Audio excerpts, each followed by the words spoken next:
Association का जो supreme court का अपॉइंटेड एडमिनिस्ट्रेटर है वो रिटायर्ड सुप्रीम कोर्ट का जज एल नागेश्वर राव है। एल नागेश्वर राव के ऑर्डर के ऊपर ये जो कांग्रेस के कैंडिडेट के ऊपर गबन करने का, पैसे खाने का इल्जाम है, 4 एफआईआर है और एंटिसिपेटरी बेल लेना पड़ा उनको। तुमको बताना पड़ेगा ये क्या है। और तुम्हारा कैंडिडेट तो मुरादाबाद में एमपी था, मुरादाबाद में कुछ काम नहीं किए, कभी पलटकर मुरादाबाद को नहीं देखे। 2009 से 14 तक कांग्रेस का कैंडिडेट एमपी था, 14 में उनको टिकट नहीं दिए, बीजेपी जीत गई वहां पर। फिर उसके बाद इनको सवाई माधोपुर टोंक राजस्थान की पार्लियामेंट की सीट दिए, 4 लाख वोट मिले, कभी पलट के वहां पर नहीं गए। तो कांग्रेस वालों, हमको सियासत की तारीख बहुत अच्छी तरह मालूम। तुम्हारे कैंडिडेट की तारीख और बयान कर सकता हूं मैं।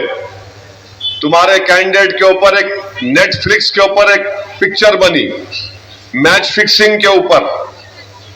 उसमें सीबीआई का डायरेक्टर ये बोलता है कि अजहरुद्दीन के ऊपर, वो नेटफ्लिक्स पे बोल रहे वो कि ये मैच फिक्सिंग में मुलविस थे। उस वक्त पीएमएलए का कानून नहीं था, क्यों नहीं तुम्हारा कैंडिडेट डालता हो सीबीआई के डायरेक्टर के ऊपर डेफेमेशन का केस? डालो उसके ऊपर डेफेमेशन का केस। नहीं डालेंगे। नहीं, मजलिस क्यों लड़ी? अरे मजलिस हर एक के खिलाफ लड़ती आ रही बाबू, हम कोई नए नहीं है, हम लड़ती आए। जानी मियां लड़े, बल्दिया का इलेक्शन, यहां पर ये मजलिस का इलाका है। तुम कहां से टपके नहीं मालूम मेरे को।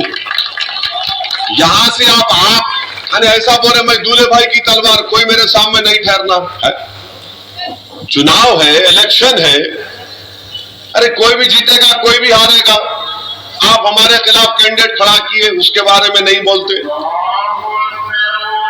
और किसको नुकसान हो रहा? इनके बड़ों को नुकसान हो रहा। किसका घर तोड़ा जा रहा, किसका इनकाउंटर हो रहा, किसके सर से हिजाब खींचा जा रहा, किसके मस्जिदों से उत्तर प्रदेश में लाउड स्पीकर निकाला जा रहा, किसको हथकड़ियों में गोली मारी जा रही। अरे तुम्हारी वजह से बीजेपी इख्तियार में, तेलंगाना में हमने होने नहीं दिया। ये मजलिस ताकतवर है, यहां पर मजलिस लड़ती है आपके हिस्से के लिए, आपके इंसाफ के लिए।